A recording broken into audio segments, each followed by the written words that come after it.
మోడీ ప్రభుత్వం ఈ కల్తీల నివారణ కోసం దేశవ్యాప్తంగా నిధులు ఇచ్చింది. ఆ వ్యవహారం 2024లోనే కల్తీల కట్టడికి తిరుపతి, గుంటూరు, కాకినాడ, విశాఖపట్నం జోన్లకి ఫుడ్ సేఫ్టీ ఆన్ వీల్స్, అందులో మొత్తం టెస్టింగ్ ల్యాబ్ ఉంటుంది, నడిచే టెస్టింగ్ ల్యాబ్, దీన్ని ఇచ్చింది. వీటిని జగన్ ప్రభుత్వం కొన్న తర్వాత అది మార్చిలో వచ్చినాయి. ఈలోపు ఎలక్షన్ కోడ్ సిస్టమ్ నడిచిపోయింది.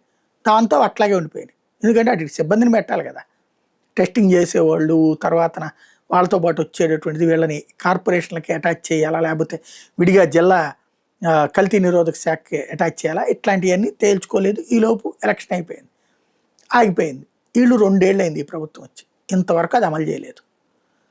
తిరుమల కొండ మీద కూడా జగన్ టైంలోనే ఆ జాతీయ ల్యాబ్కి ఓకే అయింది, మోడీ సర్కార్ ఇచ్చింది, అది అమల్లో ఆగిపోయింది. ఇప్పుడు ఇవి 2 ఎప్పుడు పూర్తి చేస్తారో చూడాలి.